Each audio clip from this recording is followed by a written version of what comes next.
All right, we are live. This is Attorney Vincent Davis, and this is The Secret: How to Fight CPS and Win. I'm on tonight with a very special guest, Ariana Hubbard. Good evening, Miss Hubbard. How are you? I'm good, thank you. So this is a show about CPS, and I suspect you have a story to tell us. Quite one. My Hold story on. is quite interesting. Where are you from? Los Angeles. Oh, okay. hmm I'm up in Santa Clarita. So, All right. um, yeah, so it's in California. And basically, somebody had called. It was an ex-boyfriend that I had back in December of 2020. Um, he was very upset with a situation that we had had. I was no longer speaking with him, and he called DCFS and told them I was leaving my kids alone at night by themselves to go and visit him, and that I was doing all. And so the worker called me and said, "Can I meet you?" And I said, "I want my attorney present." And she said, "If you don't allow me to come and meet you, I will get a warrant for your arrest for child endangerment." So I didn't know that that was a possibility or if it was a possibility. So I said, okay. So I let her come and see them. And she told me that I had a criminal record to her recollection. She wasn't sure because she couldn't pull it up, but she was sure that I had a criminal record and asked me if I would drug test for them, which I was going to at first, but she told me, now it's within your right to decline. So I said, okay, well, if it's within my right to decline, sure, I decline then. I didn't know. So she said, well, can I ask you why you declined? And I said, well, because you said I have a right to. And so then I said, I would want them because she asked me, who would your kids go to if you got them taken away from you? So I said I would want my mom and dad to get them. My dad's a police officer and my mom is squeaky clean as far as everything else goes. She's a very good woman, everything like that. So 2 weeks later, I get 6 sheriff deputies coming with the social worker, and she said to me, I told you that you have a criminal record. You are a felon with a drug offense on your record, and there's a narcotics offense. And because of that, we are going to take your kids from you. And I said, I don't know what you're talking about. I literally can show you paperwork. I don't have a criminal record. I don't know what you're talking about. And she said, well, you don't have the right to refuse a drug test because you're a felon with a drug offense on your record. And I said, again, I don't know what you're talking about. And of course, I used several strong curse words because I'm furious. You're taking my children away. So I said, well, can my parents take them? And she said, no, they're the only people that can't take them. And I said, why? She wouldn't give me the reason why, but she was smiling underneath her mask and she said, I'm going to separate all three of them. Nobody will take all three. So, I mean, I was furious. I was out of my mind. And it went on for the preliminary, like the first part of the hearing, went on for 7 months until we could get a decision on whether the allegations were sustained or not. And it they did. They said that I was mentally ill, and they said that I was what was the word? Bipolar. They said I was bipolar and that I wasn't taking my psychiatric medication. I've never been prescribed medication before, and I've never been diagnosed bipolar either. And so I went and I got a psych evaluation done. I did the drug testing for 6.5 months. The psych evaluation, they didn't put me on any medications. I actually have PTSD, not bipolar, which was the first thing I've ever even heard of. So, um, but they sustained it. They said that, yeah, I was mentally ill, not taking my medication, even though I had a psych eval that said I didn't take medication, never been prescribed medication. Um, and it was about a 2-year fight with that situation. We had 2 judges, 6 social workers. Um, Eventually, they did get to my parents, but um, it was awful. And then once we hit the end of that, they gave custody to my ex, um, which we're not on bad terms or anything, but we did split apart because of DCFS and their extreme overzealous lies that they like to put in their report. So I had the DA sitting there telling my fiance at the time that I was cheating on him and I was doing all these things to him behind his back, and did he know about it? I have I have the actual recording of it, and it's just very disturbing to me how pushy they were with trying to separate the family and their insistence on my mental capacity when I've never been any kind of mental anything. I've never been hospitalized for it, never been anything. As far as my criminal record goes, I think I would know if I had one. um, so I was just out of my mind. I tried everything. I did the parenting classes, the psych evaluation, did the drug program, even when I didn't have to. And it still didn't matter. They still ended up not giving me my kids at the end and said that I was um, not consistent with my progress with the program. I know I did everything they asked of me. The only thing I couldn't do was at the end of our case, I couldn't make the randomized drug testing because I had a job. I was there until 6:30 at night, and all the testing sites closed at 6:45. The closest site that I had to me was Van Nuys. So that's 25-30 minute drive. I was never going to make it there in time, especially at 6 o'clock. And so I told them I can test every week on Friday. The worker told me, nope, that's not random enough. You have to do it random. We're not going to do it weekly. It doesn't matter. So I said, well, is there any way I can do this? I'm trying to work with you guys and you're not trying to work with me at all. I'm trying very hard.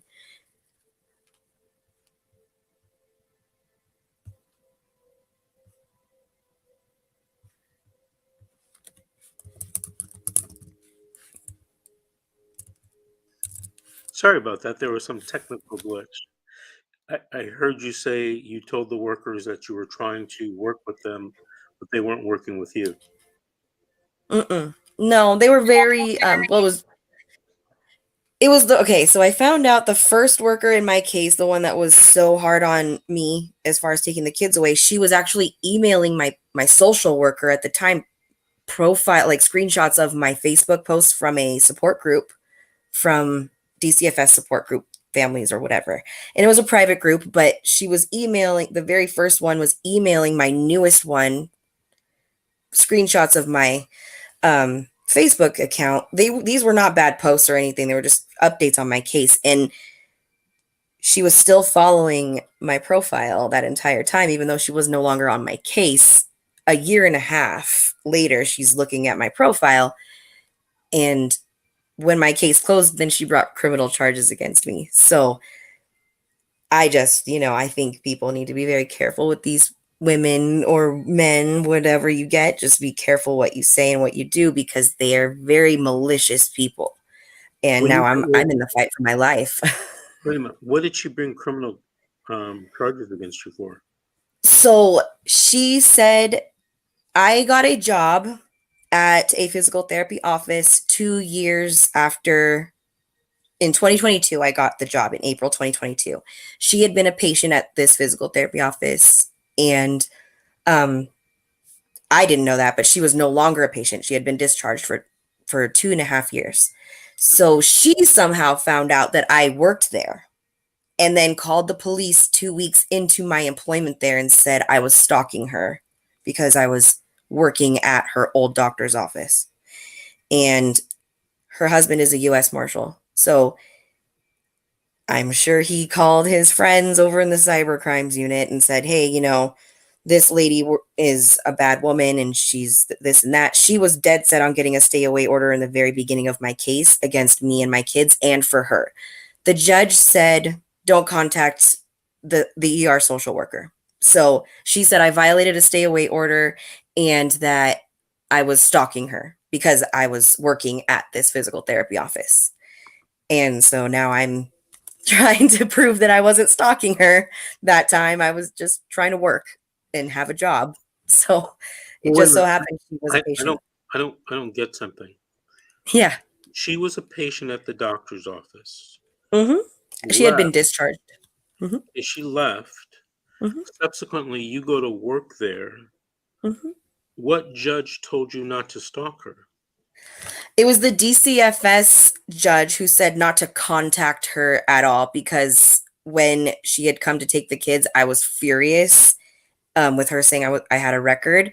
So I was like, you blonde, bitch, whatever. And I was calling her names and whatever, whatnot. So the judge said I was no longer allowed to contact her anymore. So I didn't. I contacted her supervisor. That was a year and a half prior to me getting the job there. So, and there was no expiration date on this DCFS printout of the court order. There's no name of the worker that I'm not supposed to contact, type of contact that's prohibited, nothing. It just says don't contact ER social worker. That's it. And so I'm not sure exactly how that qualifies as stalking, but my bail was set as $150,000. And I don't have a criminal record. So and then they got me fired from that position. They told my job that, that this lady says that I'm taking her personal information, and they said, well, we can't have that around. So they said, even if you're not getting in trouble for it, we can't have you working here because she's threatening to sue us. I was like blown out of my mind. What's happening with that criminal case? It's still open. I'm still fighting it. I go back on March 7th. I mean, they've continued it very many times, but I have lots and lots of evidence against her. So my attorney's trying to work with the DA to get it dropped because I wasn't stalking her at all. It wasn't my fault. I got a job there. Do you have a private attorney or a public attorney? I do. Okay. Private. Yeah. I'm hoping that he can do something because I feel very biased, especially because her husband works with these people on a daily basis. He's a U.S. Marshal.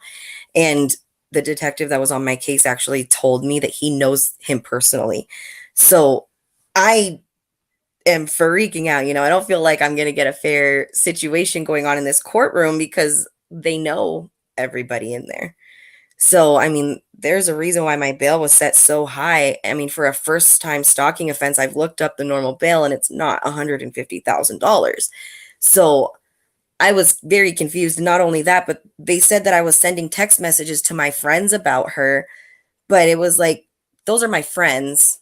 I'm allowed to talk about someone, not to her, but about her. I don't understand how that's illegal. So it was very it's been a very humbling experience, but now I'm terrified about it because I'm scared that something's going to happen to me that's not justified for something that I didn't do. Well, it sounds like you have an attorney, a criminal attorney, that's taking care of you. So thank goodness. Yeah. That's good. Yeah. Based upon what you told me, if what you told me is accurate, they don't have a case against you. Yeah. I mean,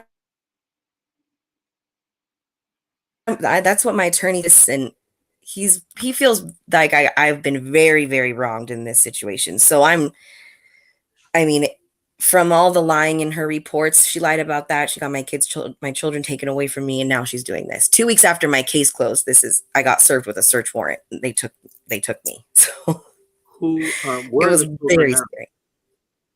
They're with they have the custody with their dad, but I am allowed to have visits with them. So I see them on Tuesdays, Thursdays, Saturdays, and Sunday. Are you allowed to be unmonitored with them? I don't. I actually have a monitor with me. I have them at my house with my monitor. Is that court ordered? It is a court order where I have to be monitored. Because I did have unmonitored, but then it was only in the house. And then they took it back and said, oh, because you weren't testing every single time we asked you to test because of your job, then we're not going to have it unmonitored now in the house. You have to be monitored. So it's fine. I mean, I don't mind. My grandmother's the monitor. It's just very frustrating on my end because I did do the work. They just didn't want to acknowledge that I did it. They just wanted to keep on adding to my case, adding and adding and adding. They were like, okay, we'll do 90 days of testing. So I did. And they were like, do 30 more, do 30 more, do 30 more. So, I mean, I tried my very best, but they're very critical people. So, I mean, I just think that they did not like me very much. I raised a lot of red flags for them as far as being a very noisy person. because I said, this isn't right. I asked for my attorney. You ignored my request. This isn't lawful. You can't separate my kids if you're putting them in foster care. They did a lot of things that were just very unorthodox, and um, I didn't think that was possible, but apparently it is. So, that was the hardest part about it. I mean, my kids had never been away from me ever. So to have them away from me was awful. Have you thought about going back to family law court and getting unmonitored visits or more custody? Oh, yeah. That's definitely something that's going to happen. My attorney told me that I need to wait until I get out of my criminal situation before I can proceed with the family court. But that is definitely on my list. I am going to go back and get my custody back, definitely, for sure. All right. That's a doozy of a story. I haven't heard that. I mean, and that's just like, a summary of it. There's way more in that, but like, it's just so hard to recollect every single thing. But yeah, there was a lot of miscommunications and injustices in their part, and they don't even follow their own policies. I was very shocked. So the judges don't even follow the rules. So it's very scary. Have you ever thought about a couple things? Have you ever thought about suing them? Number one. Number two, have you ever thought about writing a book? I've definitely thought about suing. I don't know how to go about that. But I've been definitely looking into it because I feel like my kids have been wronged and I have been wronged. And as far as a book, I mean, I didn't think about that until you said it, but thank you. I love to write, so I think that would probably be a great tool for me because I have so much built up, resentment toward them and what they did to my children. Just very strategic in their methods on how to separate a family.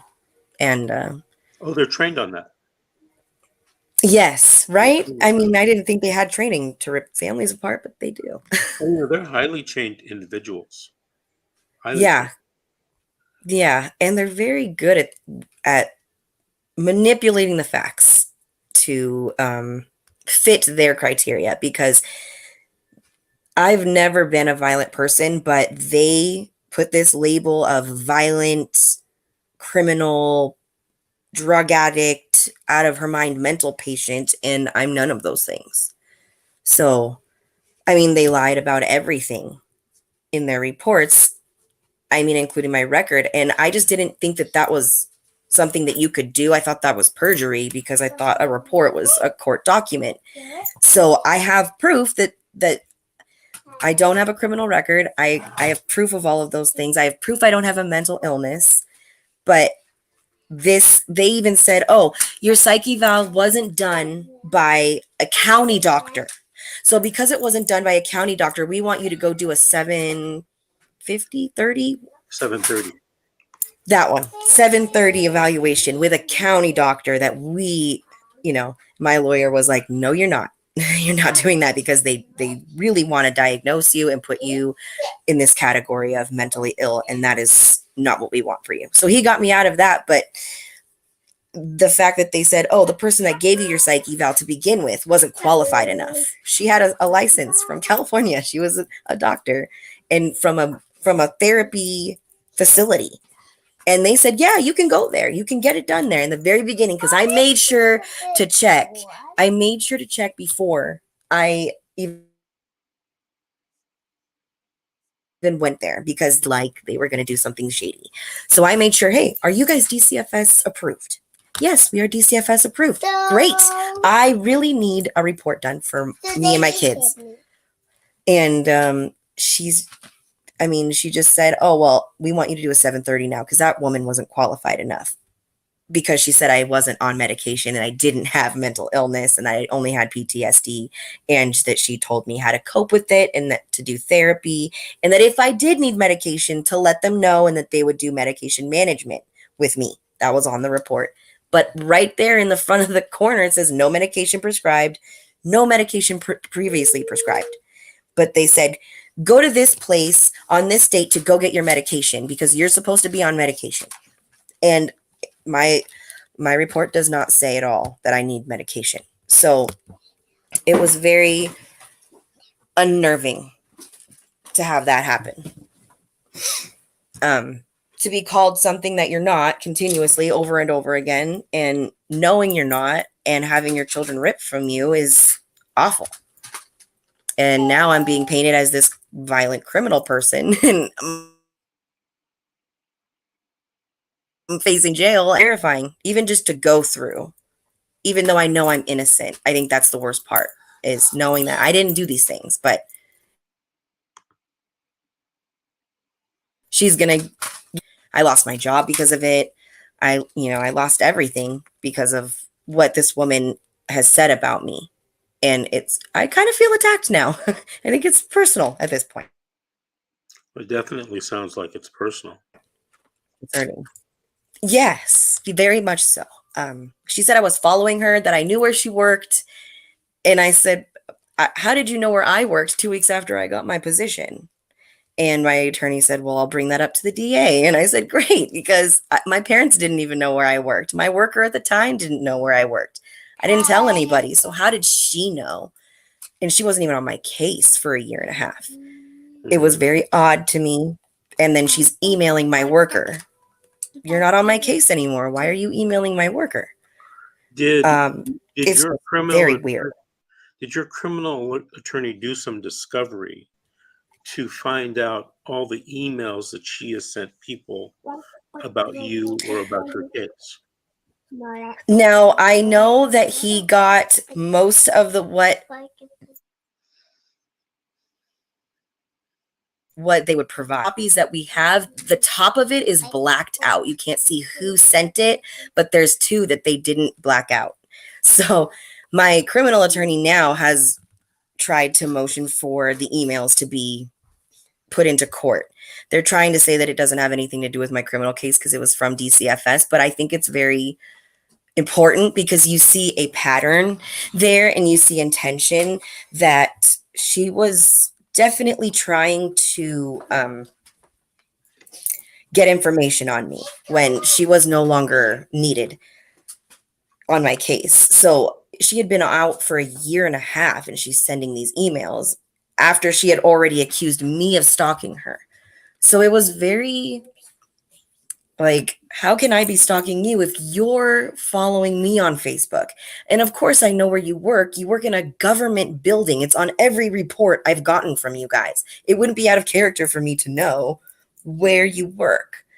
But I mean, I didn't do anything to her. I never followed her. I don't know where she lives. I never went to her home, went to her job in person.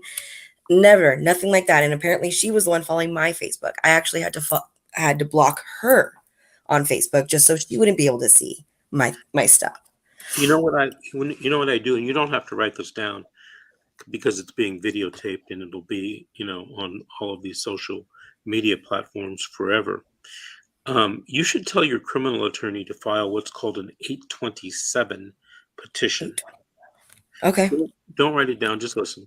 827 petition with the juvenile court to get not only all the court records, but all of her notes and records. Oh, okay. And emails. And by the way, okay. I don't, if you file that 827, you can get the unredacted copies of things. Oh, wow. That's a big deal. Okay. That's great. Thank you for that. Here's another strategy that you might want to implement since it's taking so long for your case to be processed. I would consider getting a lawyer and suing her. Right. And the county for civil rights violations. Now, the good part of that is after 30 days after you file and serve the lawsuit, you can require her to show up for a deposition that's videotaped. Right. That's what I was actually trying to do. Figuring out something. You can't do that in a criminal case. But if you have a civil case going, all right, You can then take her deposition, and you can Okay. discover things under penalty of perjury. You can make her disclose even more information, like emails that she has, texts that, people who she discussed this with. So Yeah. that information would help your criminal attorney, obviously. Yeah. So those are things Definitely, because it those would are show. those are things that you should talk to your lawyer about. Yeah. Thank you very much for that, because I'll definitely let him know about that, because I Yeah. think And that and that is a very important thing. if he wants to talk to me, tell him to give me a call, right? Okay. And I'd be happy to talk to him Well, that would be because amazing. Thank you. over the years, in many cases, I end up representing the parent in the juvenile dependency case. For example, in your case, in Monterey Park. And then Right. I might represent someone, the same parent, in a criminal case, right? Right. And then I also represent parents in civil rights lawsuits. So Right. what a lot of people don't know is how those things actually fit together and Mhm. can help each other. Okay. So Yeah. if he wants to give me a call, I'll be happy to talk to him. Okay. I'll let him know. That would be greatly appreciated. Definitely. Any help is definitely appreciated. Give this some thought because your story is way out there. Give it some Yeah. thought about writing a book. And Okay. if you want, I can help you write that book. It's a lot Okay. it's a lot easier than people think. So Yeah, I love writing, so it would be probably a great way for me to get all of my, you know, things that I remember, my facts that I remember about my case out, because there is so many. There is. right. And it's not only therapeutic, but it might help you in any case that you have going on, criminal or civil, or otherwise. So Right. you might want to think about that.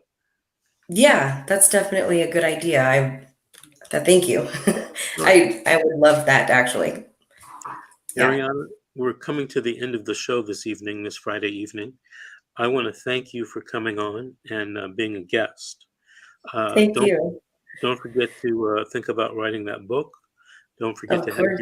have your attorney contact me, and Yeah. Okay. you know, we want to keep in touch and find out what's going on with you and your case.